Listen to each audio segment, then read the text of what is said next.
1st, 2026 meeting of the Goffstown Economic Development Council. First thing I'll do is call to order. Joanne? Joanne Duffy, Planning and Economic Development Director. Joshua Douglas, Select Board Rep. Dick Bruno, Vice Chair. It says acting chair. Chet Bowen, Chair. Chris Barrett, alternate member. Charlie Birchmeyer, member. Samantha Kearns, member. Tim Searles, Planning Board Rep. Tim, thank you, Tim. Okay, so the first thing we need to do is do the election of Chair and Vice Chair. Oh yeah, I should probably do the pledge. Yeah, let's do Ah, here we go. Let's do it. Thank you. I pledge Pledge allegiance to the flag of the United States of America and to the republic for which it stands, one nation, under God, indivisible, with liberty and justice for all. Okay, thank you for that. That's why you're a great Vice Chair. That's I read my page. So we have to do the election of Chair and Vice Chair. I was emailing earlier with you, and I'm still happy to do it, but does anyone else want a chance to, I can nominate you myself if you would like it. All right? No? Okay. Do we have to have an official nomination? Yeah. Nomination process. I guess, do we need? Yes, you need to. Alright, Yep. I motion to nominate Chet as chair of our economic development. I'll second it. Okay, motion by Sam, seconded by Rich. All in favor say aye. Aye. Opposed? Okay. All right, that's that then. And am I allowed to nominate? Yeah. I'd like to make a motion to nominate Mr. Bruno as the Vice Chair to continue. I'll second. Second by Charlie. Okay, motion by myself, seconded by Charlie. All in favor say aye. Aye. Any opposed? No. Motion passes. We are good to move on. Okay, I was not here for the minutes, but if someone that had the chance to review would like to make that motion with any changes if necessary? I didn't see, I was just.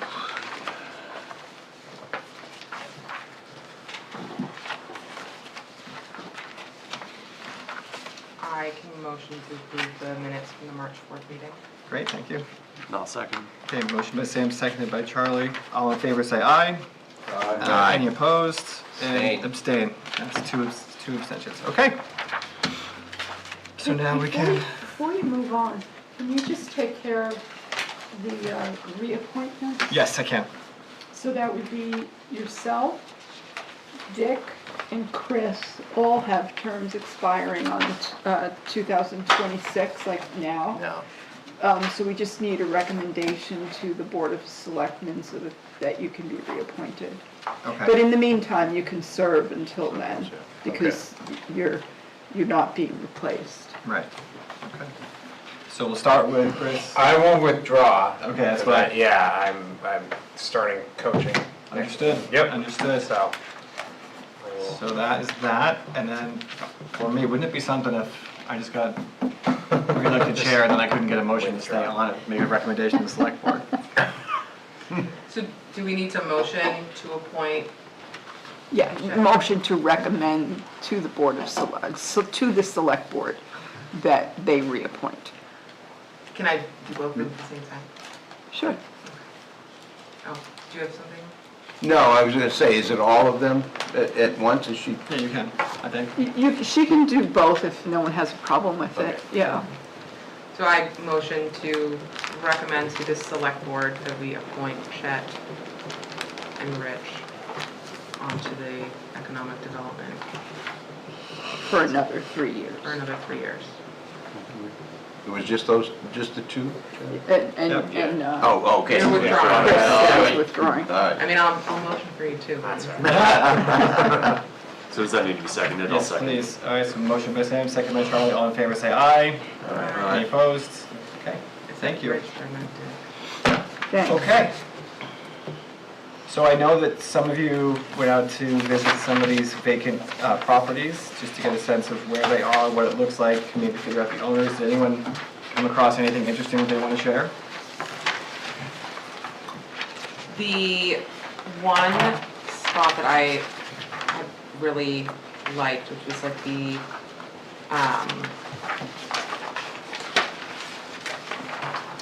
there was this one little bit of space, what was it? it was map 558.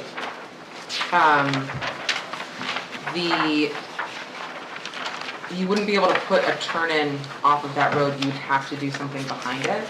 But it is a lot of, I mean, it's all rock and ledge. So it would be quite cumbersome, but I don't think that it's something that's impossible. You know, it would definitely require like a conversation with the storage unit folks that are already there. So this is actually across the street from that parcel. This is on the side closest to the river. For Tim's and my benefit, could you explain to us where we're at and what we're doing and why? So last week, we got this lovely map, and which is the map of the town, and the red spaces on this map are vacant or undeveloped land. And so where the goal of the council is to encourage and enable new and existing commercial, industrial, and retail entities to settle and grow in Goffstown. There was a conversation at one point of having, there was a dollar store type business that wanted to go into, if you look at the very edge of Glen Lake, there's a little tiny triangle that's map 5, lot 58, location Mass Road, 2.99 acres. That is a kind of mixed use space. And so a dollar store at one point had expressed interest in building there, but then because that part of the road is state road, it's outside of the urban compact, the DOT had said that they would need to have a light and a turning lane, right? Am I wrong with that?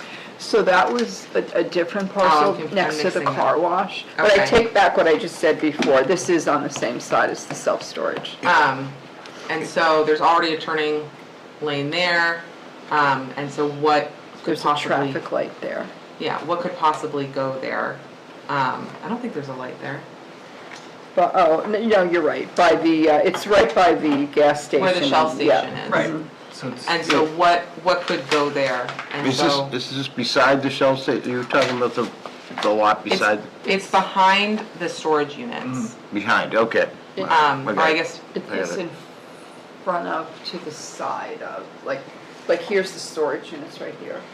And Yep. this is Tetra. Yeah, I was a little confused with that But one. so I maybe wasn't sure here's where that 114. piece was. it would be interesting to have, like, something could go there, and there's already a turning lane there, there's enough infrastructure there, but the space behind the storage units is all rock. So it would have to end up being, like, to get a car through there, you either have to work with what the storage unit has already built, which would be maybe like, you'd be like infringing a road upon them, which I doubt that they would be game for. Or you would have to blast away all of, whoever built right there would have to blast away a ton of rock in order to build something there, to make it accessible, which would be difficult. And it's in a curve in the road. But, the idea would be is that you wouldn't be turning directly into the parking lot. You would be driving around the back of the building, basically, Right. to get Or to the front. you could also access it maybe from the property next door, which is the Balance Physical Therapy. Used to be Collins. Like Physical Collins, yeah. Therapy. Right. But so that was kind of interesting, and then that, and then it got a little chilly, so I. But I'm interested to see what our town property list is too. Tim? Were you here the last meeting? I was not. I'm sorry, what was your name? I'm Chet. Chet. Yes. Nice to meet you. Nice to meet you. Joanne, the town-owned properties, are these vacant or do some of them have stuff on them? So that's later in the agenda. Okay. Right now, we're Okay. looking at vacant parcels in town that are owned by private property owners. and whether or not they have any ability to develop these properties, and if so, does the Economic Development Committee, would they like to approach these people and have a discussion with them about what their future plans may be? So that's all where we're at right now. Can I, So can I, when we get to the town thing, Yeah. yeah. and just to add to that, so Josh and Tim, you were here and I was running the meeting list. Yes. And the exercise was we've been whittling down this list with Joanne's help, the list that we had, which were possible development properties. And I think the exercise was to get around and see them, physically see them. And Samantha went one step further and tried to figure out what she could put on a piece of land, so that's good. But that was really, that's what I was trying to stir up, is the next steps.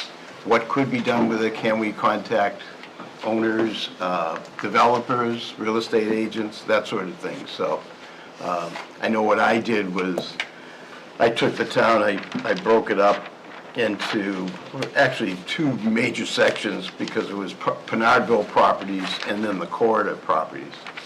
And just basically it was this list and anything else that I saw as I was out there, just figuring out whether there'd be something there.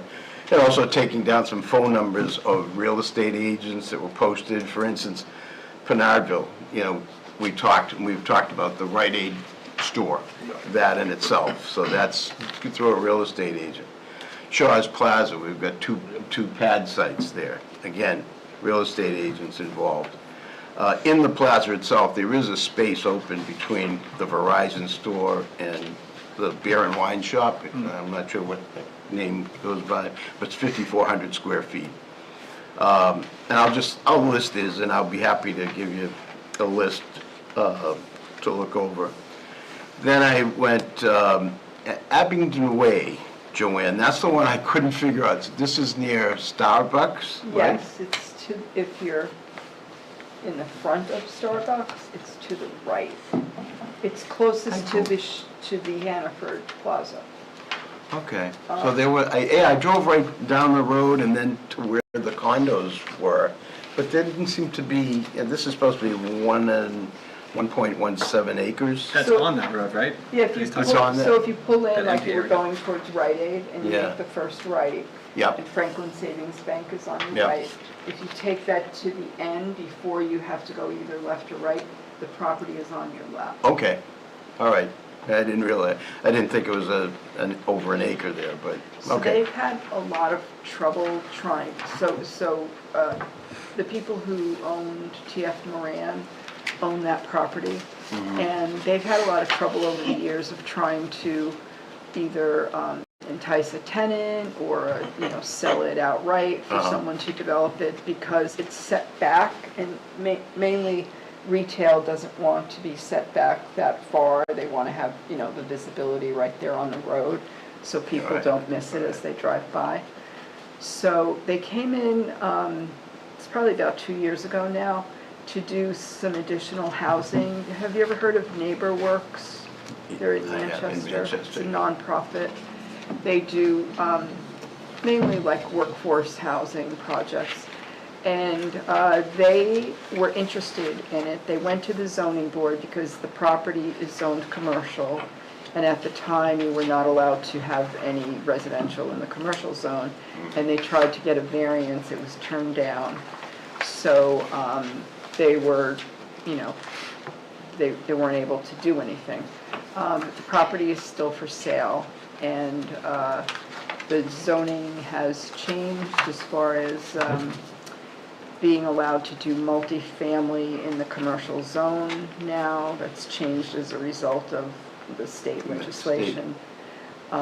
So I don't know what will happen. Wouldn't that be, just for instance, if they wanted to put housing there, wouldn't they have to put some commercial entity on the On the lower floor? lower level, in order for or- that to qualify? Correct, or they could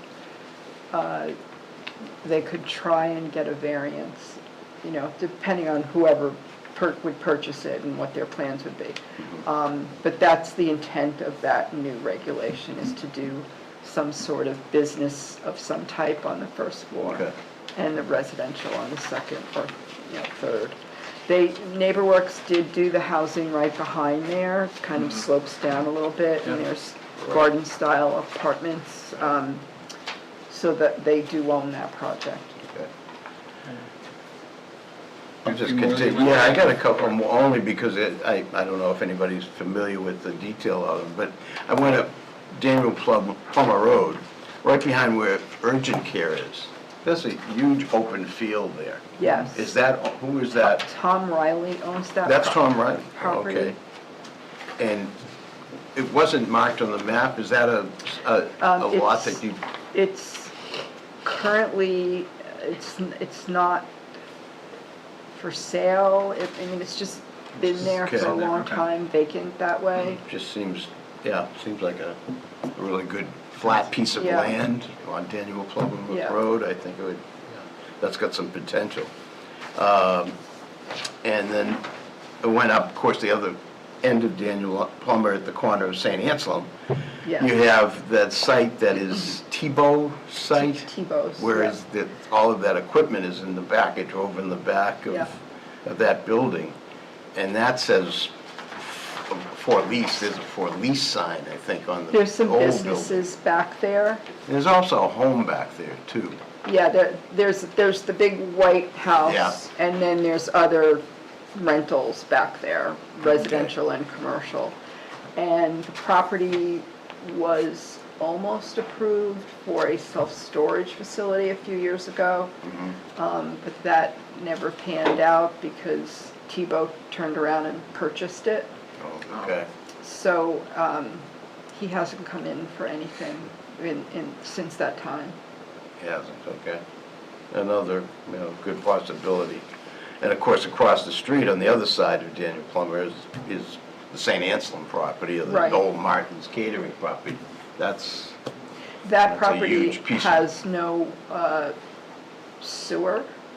right. So if they were ever to do anything like housing, they would need to bring sewer in. I mean, it's quite a distance But- away. But again, we wouldn't want to see housing. Yeah. That's a choice lot. I know they don't have access to 114, but No, they Daniel don't. Plummer Road. would Yeah, be- they have to come in through Daniel Plummer. That's a limited access highway. That means the state will not grant any curb cuts. Okay. Is that that's the list, right? There we go. I have more. Oh, good. No, I'm throwing them out there just so we can. I like the one by discussion. the Starbucks, because that's sort of an anchor right there. And Rite Aid didn't close down because that particular Goffstown Rite Aid didn't have business. That was a No, larger they were issue. busy, yeah. Right. So I wonder if that could be, I would think that would be attractive. So what happened with Rite Aid is after Rite Aid went under, there was a man who owned the Rite Aid building. It's a property. condominium. And I don't know what happened to him, but the bank wound up taking over the property. And so then they put it up for auction, and it turned out that no one bid on it. So now they're working, there's a real estate agency, it's a big one in Yep. Manchester, I can't think of the name of it. And they're working with the bank to try and market it. Yeah, because that could lead to the other property over there. Because the ones you've talked about so far, that to me seems like sort of by far maybe Yeah. the most appealing to Yeah. a business, given that there's already a lot of traffic going in and out of Yeah. there. But we Okay. did see one other company that wanted to go in there at one point in time. It was a landscaping company, but he was going to have much of his equipment outside Yeah, all that- around yeah. there, and it didn't really work out so Yep. well. Okay. Do you have anything else that you saw that seemed appealing? No, I mean, the corridor stuff, everybody knows the corridor land. I think we've all looked at it. I mean, Yeah. the biggest piece that we've talked about it is Bill Augustine. Every time I go by there, it just seems to be, and just so you know, we've had discussions about that property because the company that owns it would like to have Natural gas. natural gas. And certainly we don't have it down Mast Road. So we don't, again, you We haven't had- had any recent discussions with them, right? No, well, we had, most recently, we had someone come in from Liberty, That's right. we did. and he said that there's not enough users there to Yep. make it worthwhile. He said it's super expensive because they have to keep it within the right-of-way, but out of the road itself. And he was talking about, I have the minutes from that meeting. The dig, The- all of the expenses that go with it, The expenses were DPW, like astronomical. shared by the taxpayers. So if I recall correctly, what we talked about was over the course of time. As we know, the pace has always been frustrating for me, but at the course of time, slowly advancing down that corridor until we get there. Same with sewer as well. So I do remember that now when you came in. There and has Oh, to talked. be- absolutely, yeah. There has to be some really large users in order to make it worthwhile. Mhm. Yep. And as of now, there aren't any. Joanne, 552 on that, is 32 acres. Is that where is that Monty's acreage? Is that Daniel Plummer? No, I'm sorry, I'm on the corner, I'm on 114. Oh, Sorry. 552, that was one of the parcels? Yeah, Let me just find it. And once we're done Oh, with it's right in this- front of me. Oh, sorry. That's St. Anselm, that's the one on the corner oh, of Daniel Plummer and 114. 552 is? No. No, I don't think so. Oh, I'm sorry, no, that's 352. Yeah. You said 552. 552, is a master road, it's, It's SBD NH Invest LLC. yeah. Oh, I wonder if that's the road, Is that Kennedy Hill? No, No, it's Mass Road still. it's, okay. let me look on my main list. It goes right underneath the power lines. So while we're looking, what are you thinking about that particular spot? Just that it's a 552. 32 acres of land that I don't know, my question was the access to it. I see. Right, it's this piece. Right there. Right in here. So, and I thought that was. Oh, there's a 4-bedroom home on that property, but this is the one I thought Samantha was Yeah. talking about. If you're at the gas station, the Shell station, Yeah. and you look sort of like diagonally across the street, there's an old brown colonial. It's that On the property. on the same side of the Shell? Across the street. Oh, that area? Old brown. How are there 32 acres there? Isn't that right by the? Well, most of it is like off the cliff, like it's Oh. not really Oh, okay. buildable. It's up. Yeah, because 32 acres sounds great. I was like, where? Yeah, but that, Joanne, not to question you, but that looks to me on the other side of Mass Road, going up the mountain under the power lines. Oh, that way? Yeah. This is the piece I'm talking about. Unless that's not marked correctly, and that's the one you had down, yeah. You could read that. Samantha was right, the SBDNH Investments. And then there's, of course, 558, That's this which one. is... Right here, right? Oh, I see it, 552. Oh, Right? oh, this is in our packet, your new packet, I guess. It should be. Okay, well, 544. all right. 552? 5441, I think is the one you're talking about, right? I thought you said no, 552. no, no. That's Kennedy Hill. I don't think it's in this packet. It goes underneath the power lines, so. On the side of the Shell station, right? Correct, on the same side as the Shell station. Between the baseball fields? Yeah. Yeah, okay, I see what you're talking about. And Joanne, correct me if I'm wrong, I thought that was where Ed Monty, wasn't that going to be a project and that's his land? Ed Monte's was in that vicinity, but closer to Tatro Drive and not as large. Sorry, guys. No worries.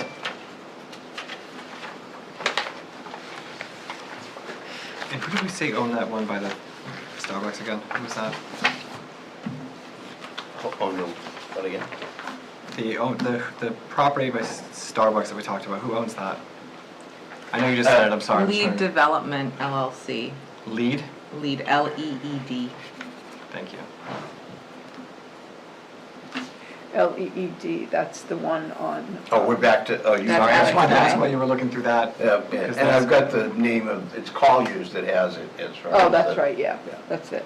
Okay. I don't know about this other one. I'd have to look on the map and get the info. Well, if it's okay with everyone, I'll definitely try calling Lead and see if they have a different approach to it, Yeah. given that there's a anchor store there now, and that there's a lot of traffic that goes through there now. That would be appealing to me as a business owner.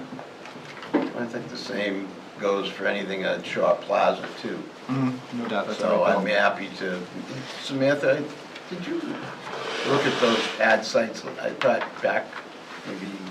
I mean, I drove last year. around them. Okay, you Yeah. didn't call anybody, did No. you? I'm gonna call. That would be good. I mean, that's what I thought was gonna come out of this discussion, is to Yeah. maybe make a plan Take a that we next step. can take a next step, see if there's anything that is realistic that we can do with any of these properties. Got it. Okay. Anything else from anyone else who saw properties? Good to move on. The next two, do you want to switch 3 and 2, or did you want that order on purpose? Are you talking about? Moving on here, because I know that the third one No, is pretty important, the second one, but. Yeah, no, you want me to do those now? No, That'd be it great, doesn't yeah. matter to me. Okay. Then you can follow the order though. And no more discussion. Well, I'll of call these Lee, properties. you call Pat, and then is there other ones that you missed on there? I'm sorry. I didn't mean to push you along if you weren't done yet. No, but I didn't know whether there was anybody else that had looked at any of this stuff that wants to work on it too. I would, There's another large parcel on Mass Road and Kennedy Hill. It's Yeah. 30, how many acres is that one? Taggart, it's the Taggart property. It is 32 acres. is that gonna be part of what you're gonna, as new business? No, Is that what- that's part of in our what packet? we're looking at now, this one. This is the Taggart property. But that's in the packet that you gave us tonight? Correct, Right? yes. Okay, so we'll be discussing those? Do you wanna do that now, or do you want me to do my? No, we can do that now since we're already on it. The person who owns this lives in California, and I didn't have any contact information for them. So I just was able to pull what we had on file here, which wasn't much.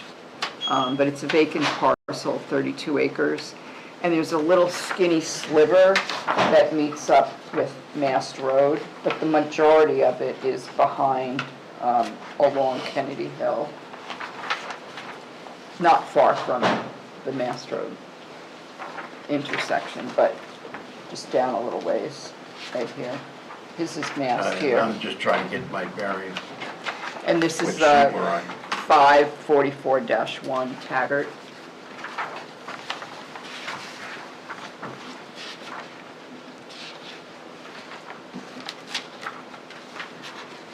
Probably the last one. Here it is, almost at that. And the property card, I mean, it just says it's on a Class 6 road, and there's white pine and hardwood. It doesn't say anything about the type of land it is, whether it's, wetlands or rolling or any of that. It just says Class 6. And it's in the CI flex zone. Okay. And where does that touch on Mass Road? Where is that That little sliver? point right there, Yeah, Oh, this is- whereabouts is that? so this compared is to- Kennedy Hill right here. Okay. What are those structures? These are houses, like the pinkish I'm salmon just trying to color. get my bearings. Those are homes. Okay. And then next to it is a parking lot. Quite large parking lot. Is that the landscaping supply? It could be, because that's near Kennedy Hill. That's, yeah. Yeah, Yeah. supply in Magoo's? Yeah. Is that Magoo's Yeah. area right there? No, it's on Magoo's. No, what, It's right by in Green, Pro Landscape. Pro Landscape. But you don't think Going off it's, of Kennedy Hill? Well, Kennedy Hill is a little south of that. It's over here, Kennedy Hill. Oh, yeah. Okay, sorry, I'm wondering on that.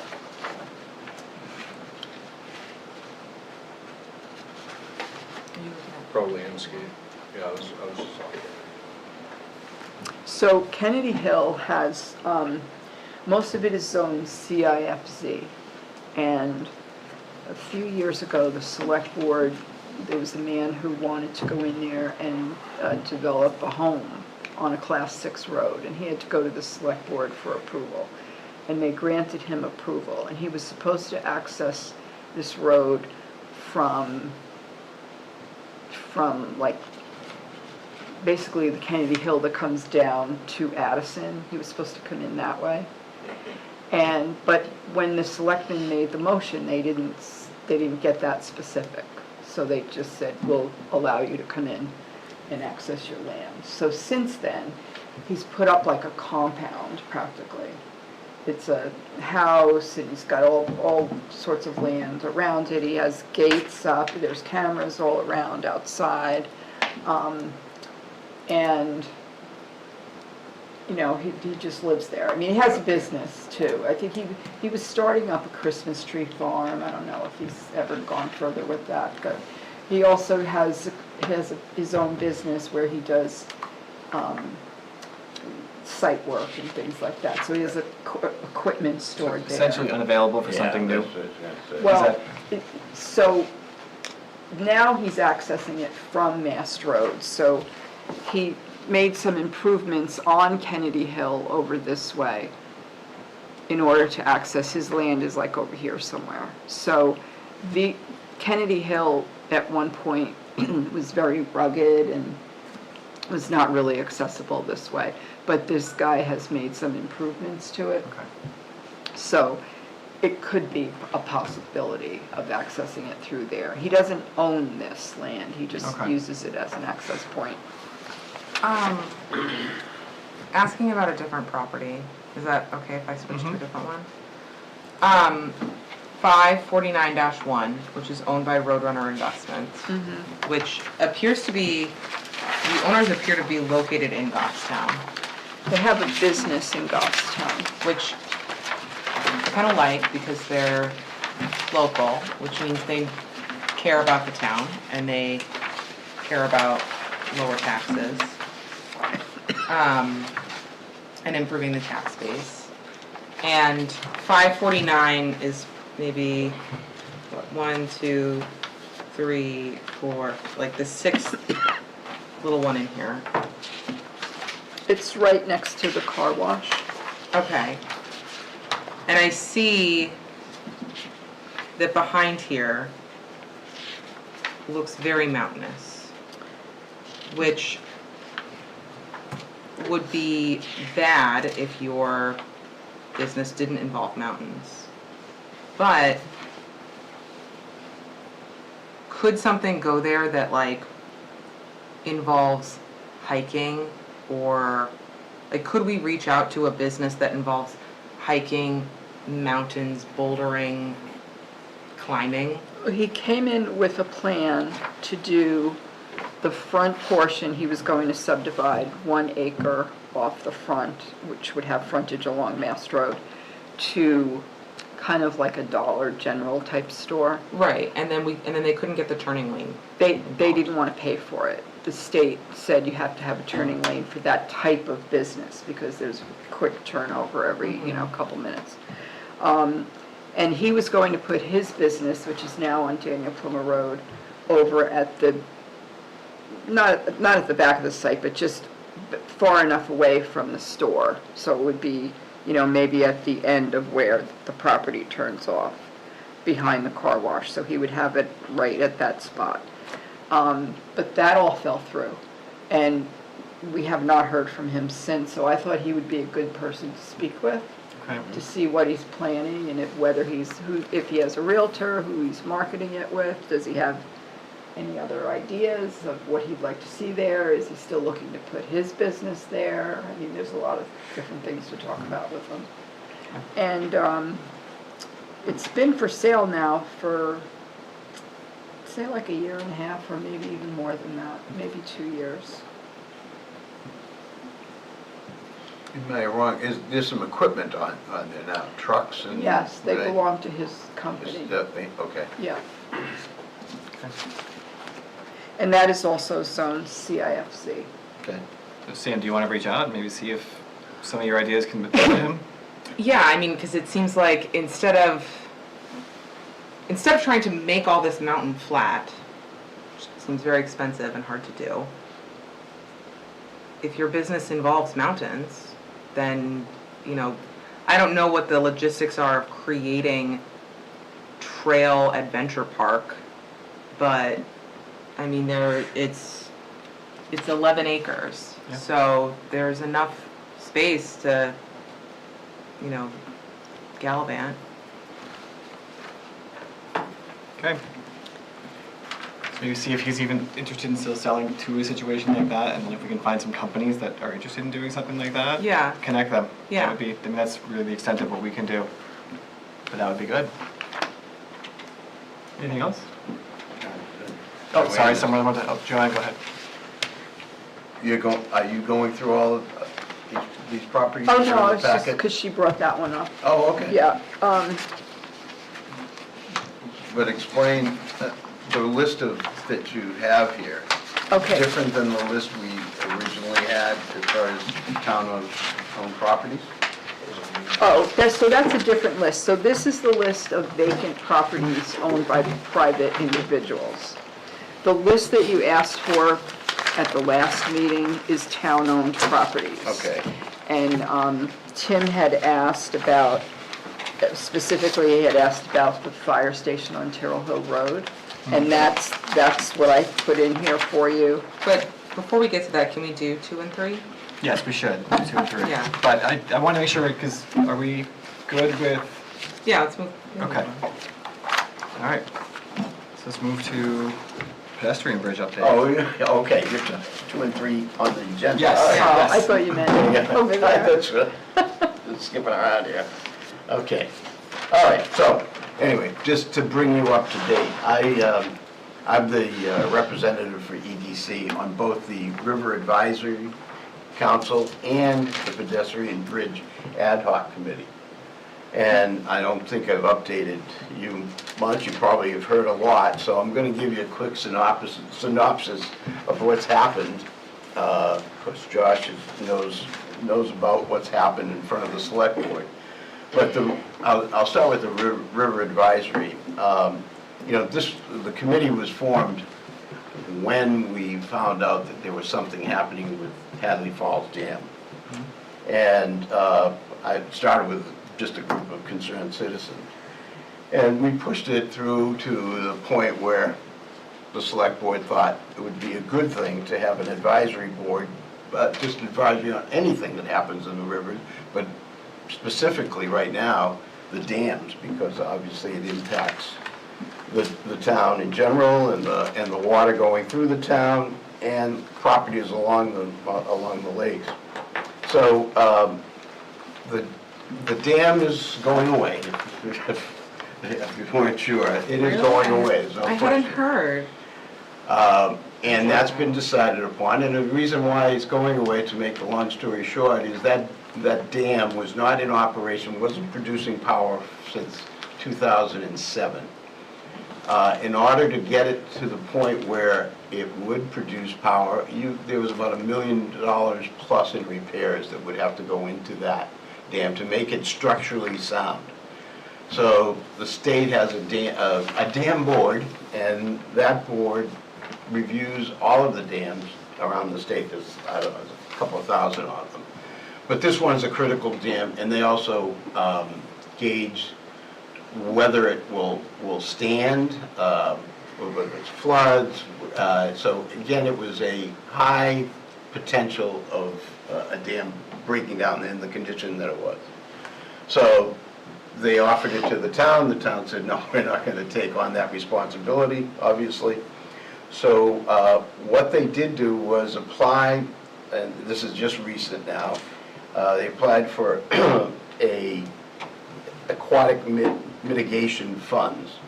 And that's federal funds. which the state will control. So they have, and they made a presentation to the select board in February, and if you want to see that, that presentation, it is on the town website. If you go to the River Advisory Council, you'll see that whole presentation. And it's a good one because it gives you a view of the dam as it is. It gives you what they would like to do as a project.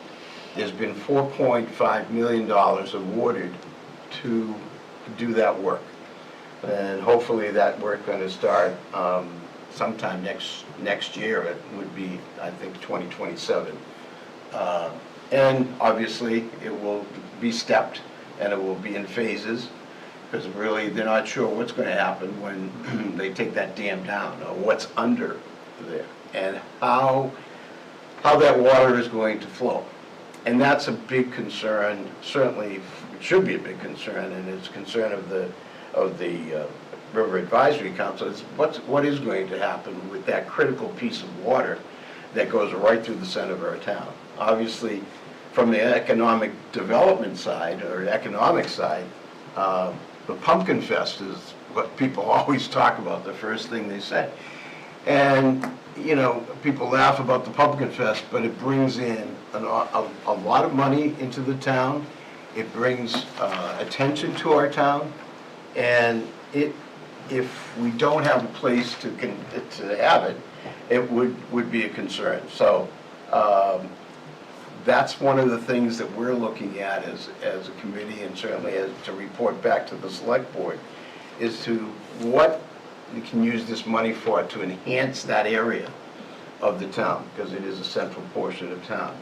And some of the things that they have done in other towns around the state with some of this money has been to enhance it so that it's public areas, walking areas, viewing areas, if you will, as they mentioned.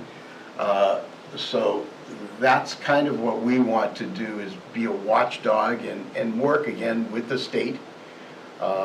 At the meeting, at the presentation at the select board, Executive Counselor Stevens was there, and he's kind of taken a personal interest in what's happening with our dam in Goffstown. And he said that he would follow it. So I think we got some people that are looking over it. We're hoping that good things can come of it. And when I say good things, I think it's more of what will be the visual when you look in that area of town. Can we make it more user-friendly? Can we do things that will enhance the town, both publicly and for, again, economic development? So there's a lot to it. We've been, there's been a lot going on in this last year, but I think the good news is there's $4.5 million to start the project, and to dedicate it to the project. The big thing is, and that's what I think the select board was concerned about, was, and I don't want to speak for them, Josh, but they were concerned about what happens when that $4.5 million, if it runs out, what happens then? We don't want to be left, the town doesn't want to be left with, hey, oh yeah, go, that's it, we're done, and I'm not sure what we'll have. So again, I So think, they're already gonna be over budget, and the state committed to actually finding the extra money past the 4.5. okay, So good. that came out, Good news. so they committed in that meeting that that would transpire. I also think that the repairs on the dam was far more than $1 million. Originally, they had a meeting that they had before, they said to replace the dam and actually fix it up properly could be upwards of $10 million, which is why the amount of money was kind of important, the removal versus actually replacing it. That dam is actually required by federal law to follow certain federal requirements, which is why the state is basically in this position. Most of these dams were put in by the Army Corps of Engineers way back when, and basically they now have disrepair, and they have a $10 million budget annually from the state, and they have to dole it out appropriately, which is why they couldn't maintain it and they needed the grant to begin with. Okay. So that, I think gives gives you an update as far as where it's at right now. I think more to follow, obviously, you'll be seeing. But there's been some misinformation around town, and I've noticed, on social media, a lot of people talking about, what happened to the dam? This has been going on at least 3 years. yeah, so it came to the point where, again, a lot of people aren't concerned until they actually see something happening. And they got some press in the Union Leader and a couple of other spots after that meeting, that presentation, so. And the Pumpkin Regatta is put on by the Goffstown Main Street program. It's not even put on by the town. So the Pumpkin Regatta is run by an entity that basically operates on its own as a nonprofit. Right, right. But it has done, and we all know that it has brought, I think, attention to the town, and some good attention to our town. Absolutely. And hopefully, as far as from this committee standpoint, economics of it, I think, are important as well. So I'll take a few minutes to talk about the pedestrian bridge. And again, this is probably going on, this is coming into third iteration of a 2-year ad hoc committee. I've been on the last iteration, and it was 2 before it. What our charge was to hopefully apply, or we did apply for a TAP grant, which was up mid-year last year. We put in for the grant, made a presentation. There were 32 grant applications for the money that was there, and we were number 21 on the list, and unfortunately 17 got funded. So we missed out on that TAP grant. And that was the one grant that we thought is, our estimate right now, just I'm throwing this out, is our estimate to build a pedestrian bridge was, and I'm going to say was, at about 1.25 million. So based on recent economics, I think it may have changed. But what we're attempting to do, okay, well, let me back up a minute. So we didn't get that grant as a committee. We said, okay, what do we do now? Our committee was supposed to disband this past fall, and we went back to the select board and told them, hey, this is where we're at. What do you want us to do? Do you want us to continue on this? And so they did grant us to make a charter for another committee that will continue until 2028. And what the mission of this charter, we're going to bring, we're writing up a proposal for the select board that we're going to present, I think, on the 14th.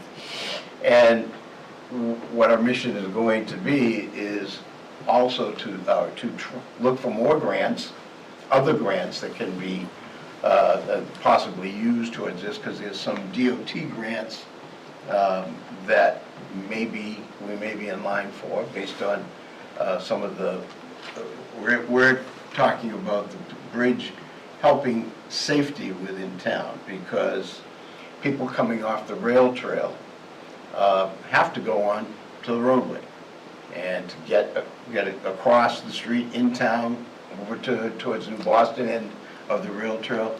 So there's no connect. So this is why we think a pedestrian bridge would satisfy a lot of things as far as the safety part of it, and also it's a logical end of the rail trail, and that would be the last piece of the rail trail.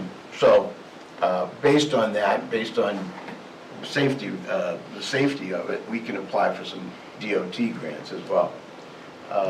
So what we intend to do with a new committee, the charter's been granted until 2028.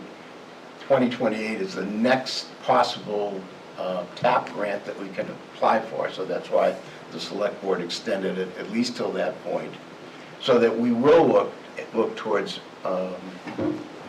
filing for another TAP grant, but we're also going to look at other grants as well. The other part of this is no matter what we do, if it's a grant, as probably you all know, a grant is usually 80-20%, 80-20. And so that, yeah, they want us to raise that 20%. So part of what we will be doing also is being able to see if we can have a fundraising campaign that would allow us to raise some money that we would have on hand, at least have pledges enough to show any grantor that, yeah, there is interest, there is some money that would go towards that 20%. Because obviously, we're not in the, we don't want to come back to the select board and say, okay, yeah, we got this grant now, you know, the town's got to come up with 20% of that money. We know that, you know, in the budget times that we have right now, that's probably not a good thing to be asking for. So we'll continue to work, trying to find grants, and also, at the same time, you'll be hearing more about perhaps a campaign, fundraising campaign, to raise some money so that we can have some money and available to put towards the grant, that 20% portion. One modification to that is that the extension was to create the charter. The charter is supposed to be presented back to the select board, and then the select board will vote on whether or not we approve running till 2028. Okay. Right. So, and I think you are correct. Part of the reason why we didn't get the TAP grant before is because there was no money allocated to the side. All the people who were ahead of us on that TAP grant basically had their 20% match, which is similar to what we saw at the library as well. TAP grants require that you actually have some level of like funding and commitment, and we had no commitment. Right. Okay. All right. Well, thank you, and thank you for all your work on that. Oh, you're welcome. Sounds involved. Okay. I think next, actually, any other questions on that? Or, okay. So town-owned properties. So at the last meeting, the board had asked that we take a look at town-owned properties. And like I said before, in particular, the fire station on Terrell Hill that's currently closed. And the town-owned properties are broken up into various categories. I only provided you with the list of the basic town-owned properties. We have a list of conservation land, sewer, other things that really you wouldn't have anything to do with. But, so, this list here is the town-owned properties. I did look up some of the larger parcels just to see what they were being used for. And, like, for instance, the one on Laurier Street, that's the old town dump and the ball fields. That one consists of 37 acres, so that's being used. There's several on here, off Moose Club, off Mast Road, off Henry Bridge, that are part of the rail trail. Some that are wetlands, such as Shirley Hill Road on the second page. What are they called? Yeah. Yeah, you just have to look on the next one, so it's down here, acres, land value, improvement, that means if there's a building on the site, and then the total value. So, for example, this 656 Mass Road is a little over half an acre. The value of the land is $458,000. It has $1.4 million of improvements. I'm gonna, I That guess means that's there's the, a building on the site. right, and so, that's probably the fire station, right? Thank you. Which map and lot are you looking at? 1737. Just, I mean, just because it's the first one with like improvements on it is, it's gotta be. Yeah, that's on there, 656 is Yeah. the fire station. Okay. The schools are also listed on here too, because the land is owned by the town, not the school district. And the cemeteries are listed. And then there's some landlocked parcels that the town owns. There's some up on the mountain by the lake, on Canunic Lake.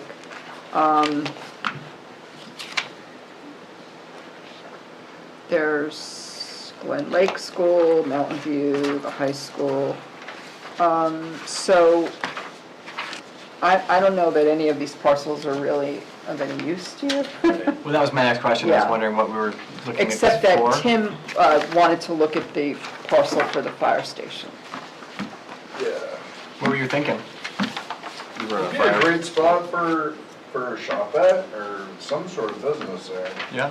Be a great spot, and, and that's, I'm over on Terrell Hill Road, Yep. so it's like, we don't have anything on that side of town, nothing. So I think we got the Z1 Zebra, the athletic tent out back, Yeah. but like, something for a corner store, at least in that neck of the woods, somewhere along Black Brook Road, I don't know. But, figured the town wasn't using, the fire department has, besides the 2 pieces of fire apparatus in there, I think that station could be better served for a taxpayer base and for the community as a business, but, and the other half of, I appreciate you providing the list, Joanne, but yeah, it was more so like to see what vacant properties the town own, because we can have a direct effect on that. And, and that would be, in my opinion, a higher likelihood of accomplishing our goal here because of the proximity of the ownership that remains. So, in my opinion, that's what I was trying to go for, was a list of vacant properties that are no longer in use. And I appreciate the fire department is using it for storage, but there's not a lot of stuff other than those 2 old pieces in there.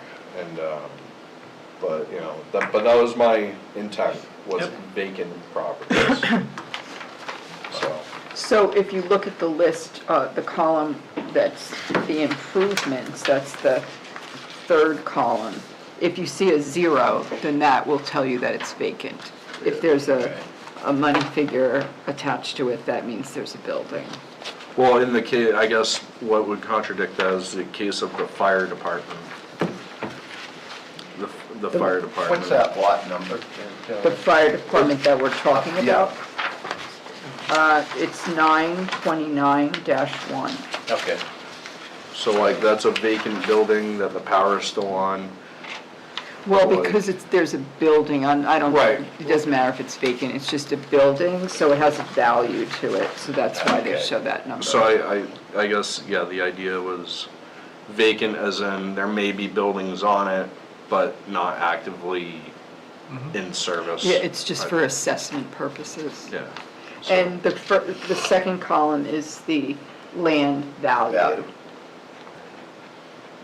So, hold on, I just want to make sure that, because I think I hear what you're saying, that there's a property, town-owned, not being used by said town, that could, from a commercial standpoint, have more value to the residents in that area. Is that, I do want to be clear, the fire department uses it for cold storage. right, understood. There's not a lot of fire, in my opinion, not a lot of stuff they couldn't fit into an 12 by 18 shed, but yes, is exactly what I'm saying.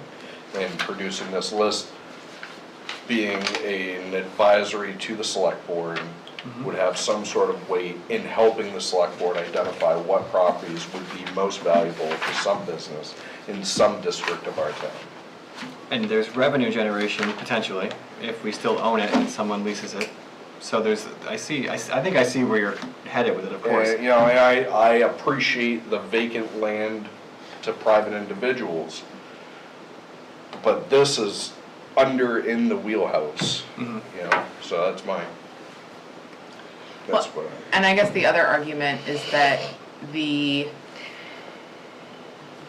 convincing, right, like the owners are maybe a little bit more receptive to a pitch, like to a sales pitch, than a private owner. My only other thought, when I first joined the budget committee, I had a similar opinion to you of this fire station doesn't, it does not, you cannot fit a modern fire truck in there. You cannot fit you possibly could fit a modern ambulance in there. For some modification. But, like you said, like that would require like remodeling to it. So, why do we have this? Like, what are we doing? The response that I got was that for homeowners insurance purposes, the closer you are to a fire station makes your homeowner's insurance decrease.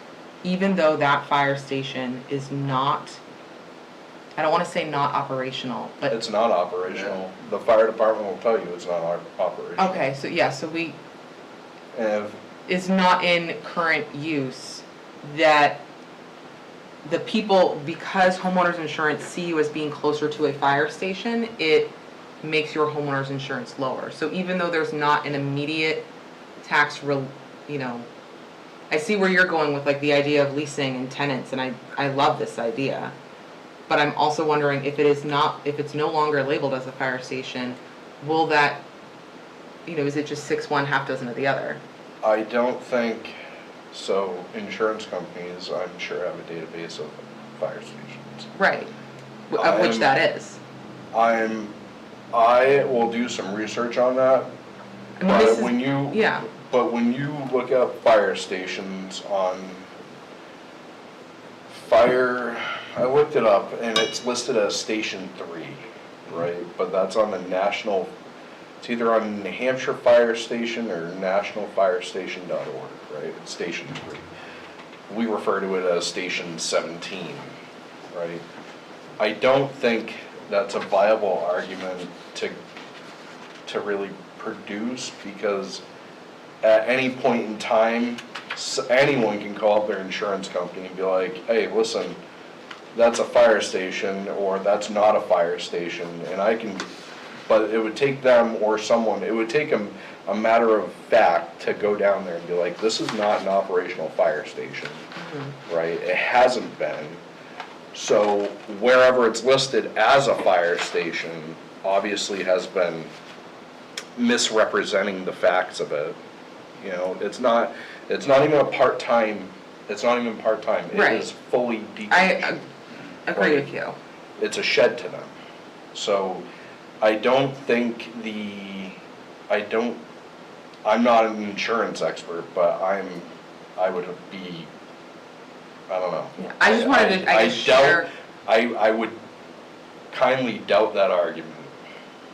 Yeah, that I it's wanted, not. I guess I'm just more looking to share the feedback that I got in the last 4 years of why that fire station hasn't even, hasn't been sold. Right. I would chalk it up to a list of combative arguments. Sure, so Joanne, actually, so that's where I was going next, pathway. If we as a council, under our purview, believe that it would be a really good idea to do this, bring in a business, not only is it a business that's paying taxes, but there's also revenue generation for the town because we're leasing the building.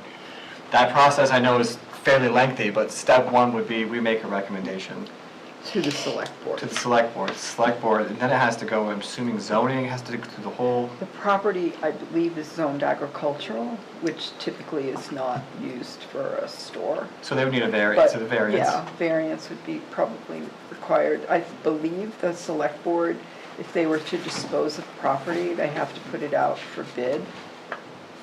So that would be another process that Well, they would wouldn't be go through. disposing of it. We Not would dispose, well, if they would be the ones to determine if they were to sell it or to lease it. If they were to sell it, they would need to put it out. Right, but if they're for just to bid. lease it as a source of. I don't know if they want to get into the business of Maybe not, leasing but property. if they did, Yeah, okay.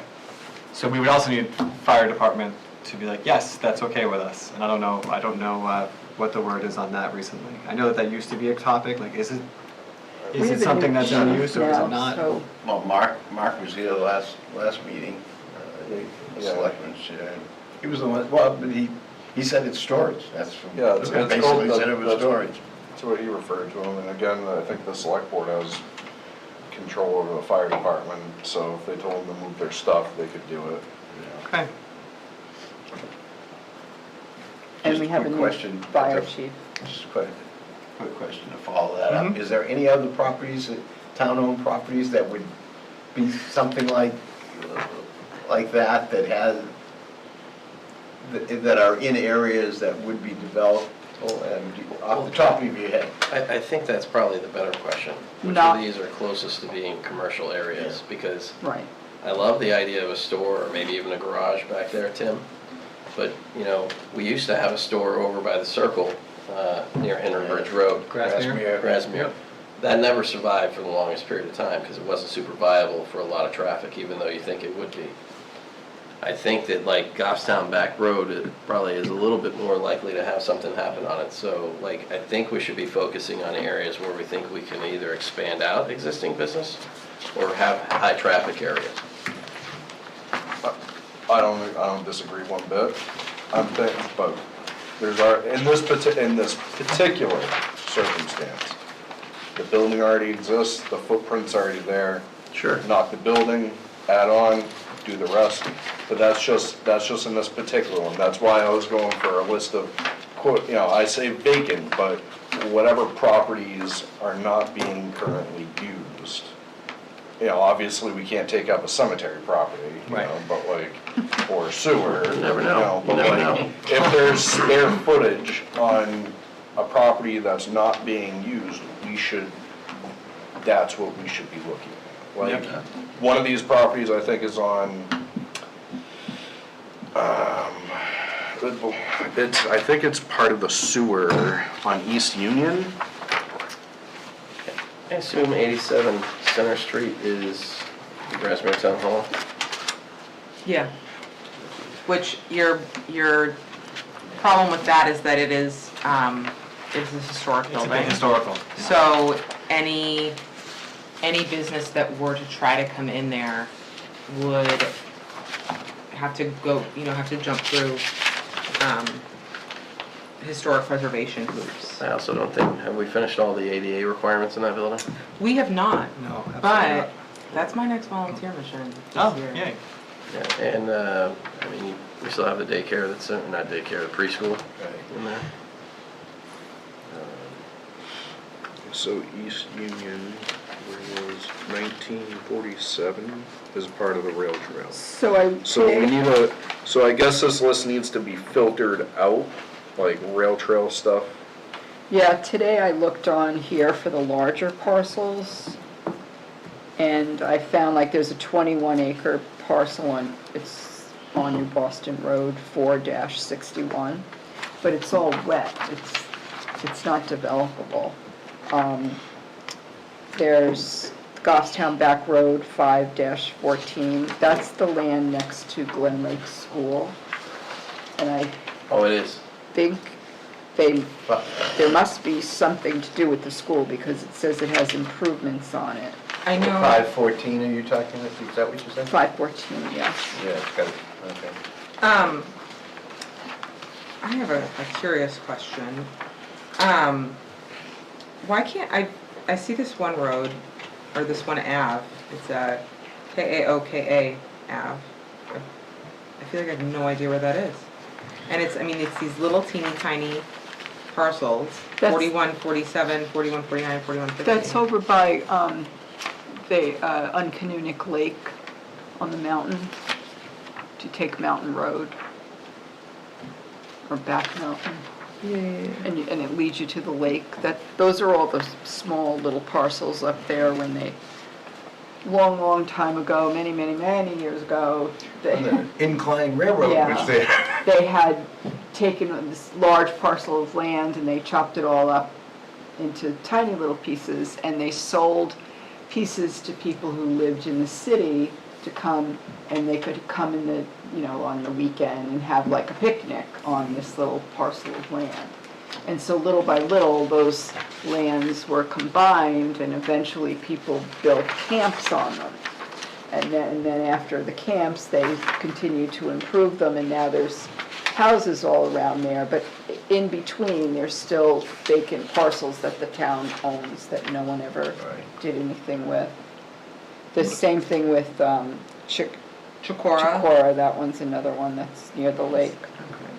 So are there any Incline Ave. properties, Joanne, so it just in looking at trying to make something out of this, 'cause Tim, your logic is spot on as it relates to when we have tried, Charlie was with me, we have tried walking down the road businesses, and usually not all that open to conversation, not in a bad way, they're not rude, but they're Yeah, just yeah. like, we don't really know what you could do for us, we already exist here. Then we've tried going through an exhaustive list, I think it was exhaustive, of all the properties that are owned, that are private, but nothing is there, and calling them. And I think we had a return rate of maybe 10%.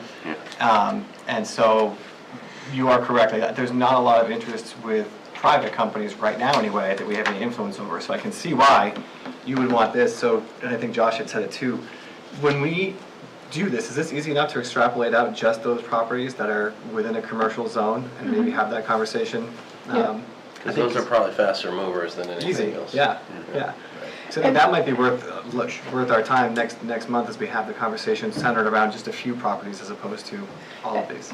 And if you want to do the same thing with the other lists that we had, I mean, I think the ones that you would more likely go and have a discussion with would be the ones that you know the people are looking to sell versus just someone who owns, who lives in California and owns a big tract of land and. Well, that's why the most of lead it is jumped out at me, because I think, Yeah. I can see why that particular property some time ago might not have been all that attractive, but now it could be, so maybe a renewal and trying to get that property sold to a business, I think, could be different now than it was even 4 years ago. Yeah, So, yeah. I see what you're saying, those are the things I'm looking at too. Are there any incentives for them to move in at all? I mean, just asking them or marketing it is one thing. Mhm. Producing an incentive is another. For them to move in, the collective, you mean the, Yeah, I mean, you're trying to get more Business? businesses here, yeah, so you have to incentivize them in some shape or form. Yeah. So what's the thought process on that? customer base. So we did a study 5 years ago, I think. Median age was say between 45, 48. That's your prime I think it's earning, even all that a stuff. little bit Maybe a little lower. Yeah. So one of the ideas was sort of appealing to, you have a customer base here of people in high earning families that not necessarily high earning in Goffstown, but at the point in their lives, do you have a customer base if you can find the right business? We don't really have a say in what kind of business, but I know that in running a business, the first thing I'm looking for is a customer base. So if we could find a way to get that out there a little bit better, I think that's a big justification. And then we also have, just from the standpoint of where we are, we have some traffic that's going down in that area and more anchor stores now than we used to, because those little stores that are coming in, like even isn't there a Roman Joe's too? They're opening. By the way, thank you for opening. that. Now that's 3 stops for me every Saturday morning. Thank you for that. But yeah, so I do think that there's something there that could be incentivizing to them. But if there's anything else you can think of, I'm all ears, because we do have it is difficult in talking with people and trying to get them to see that. I mean, the 79E is for existing, right? It's new or existing, but, it's one of those things where you have to do it ahead of time before you start any work. You have to Yeah. get the select board to buy into it and apply and meet with them. And it has to be above either 75,000 or a percentage of your total assessed value. Mhm. And then you also have to have, that you're completing something to improve the facade of the building. Yeah. So Okay. there's some Just for instance, regulations. just talking about Tim and the fire station, could that apply to that fire station? If To someone else re-improve that- purchased it, improve yes. that? If somebody else purchased it, not the Just town, curious, yeah, obviously. just, Yeah. and it doesn't apply to new buildings, in other words, piece of land, put up a No. new building for your business, doesn't apply, right? No, it's just for improving It's like what's beautification there. type thing? Beautification, Yeah. yeah. Okay. But I'll give you an example of what I'm struggling with right now. If you're familiar with the building right next door to us, it was that Lottie Yeah, Pops well, building. and So they moved out several months ago now, and last year, and the same person also owns a building further down on Main Street where that Creative Catalyst is located. They do, they sell certain like gifts and things, but they also have classes on how to paint and how to do this, and, you know, crafty type things. Is it up on the bridge? You And mean she's a the- photographer. the one Yes, that's it's up on right the near bridge? the Okay. bridge. It used to be the Crystal Shop a Yeah. few years ago. Okay. So, the same owner is, there's apartments above that shop, and he is renovating the entire building. He's doing the apartments, he's doing down below, and everyone has to be out while this is happening. So, the building next door is also now, Lottie Pops has moved out. So, now he has 3 units, no apartments, just 3 units on the main floor. And the problem is now that we have, I don't want to say more restrictions from the fire department, but a different person handling the inspections for fire, so things are being handled differently than they were before. So now he was told that, the owner was told that he would have to put in, you know, I guess there's furnaces, I've never heard of this before, but there are furnaces in the attic that need to be removed.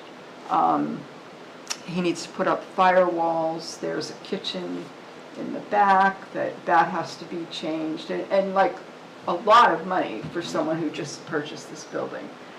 And so my first question is, number one, why wasn't he told any of this before someone purchases something? I guess maybe he should have done his own homework. But number two is, now that he's trying to do some work on it, like his hands are tied right now because he can't lease it out. And so there's another issue with access and egress. The main portion that you see from the Main Street, there's one door out the front. In the back, or I should say next to it, where the coffee place used to be, the sandwich shop, where the patio is. Yeah, the Can't think of the sweet name shop of it. was the last thing I've seen. Yeah, Some before people- that, it was a sandwich place. That also just has the one door out to the front. The back has the one door out to the back. So in order for him to change things, each unit has to have 2 ways in and out. So it's like, okay, well, how do you accomplish that? So all of these things are coming up now, and I'm getting copied on all of these emails, thinking like, okay, what's going on here? Like, why was it okay just last year for these people to be in there, and now all of a sudden this guy buys the building and now there's some problems? So I need to set up a meeting with the fire department Yeah. and talk to them further about this, but it's hard when someone buys a building in a small town USA like this, and then all of a sudden, when they bought the building, there were tenants in there and everything was working, and now all of a sudden there's a whole different change of views, not regulations haven't changed, it's just. You're 100% positive about that? I think some regulations have changed, You're but maybe, 100% positive no maybe not all regulations of have it. changed? Not since last year, I mean, this is just a few months ago that they were. I think I would talk to the fire chief before I make that assessment. Yeah. I agree with that, but I also, but what you're speaking to is something I've talked about for a while. Things like these, surprise, here's all this stuff, Right. because And we can that's a incentivize, big, but big what problem. we do have a lot is disincentives, which Tim, thank you for coming to this meeting, I hope you still come, because there will be times we have a lot of questions about I'll be how we here. do this. Because the coordination of our different boards and everything, we have no control or power over anything. But one of the things I would like to do over the course of time is create a way for when we talk to a new business owner about coming in, like, this is what you can expect to do here, this is what you need to do here. Because a lot of these business owners start with this incredible idea and then find themselves surprised and usually running for the hills when they find out the amount of regulatory things that are in place. So I'd like to at least, because we can't control any of that, No. where the regulations are regulations, it is what it is, but I think one of the things as a board that we'd like to do in tandem with other boards is create something that gives them almost, not a cheat sheet, but a cheat sheet to how they can come in and do this, and then what we can do, because again, we have no power, is listen to these new business owners and what they've dealt with and some of their issues, and bring some recommendations to the select board or the planning board. We've never really been able to quite get there. When I was, I don't know if I was select rep or this to the sewer commission, a lot of the conversations are around like, surprise, these fees, let's find a way to communicate this in a better way. So that's what I'm more concerned about, making sure we're not disincentivizing, even though I do like the incentive part too. So these are all things we can work on as a council over the next year. So, any other thoughts or anything on that? Is there anything we should do to follow up on this fire station idea? Because I hear what you're saying, but is there anything we can do as a council to follow up on that or ask the right question? Should we start with the fire department? Yeah, I think that's probably the best place Okay, to start. then I will, that's my homework. I'll start there. Just don't talk to Mark Lemay about it. Okay? Got it. Anything else? Other business, anything? Well, Chris, thank you. Thank you for the time you spent down here. And I think if we're going to adjourn, I think you should make that motion. All right, motion to adjourn. Motion. Second. Second with Sam. All in favor, say aye. Aye. Thank you, everybody. Motion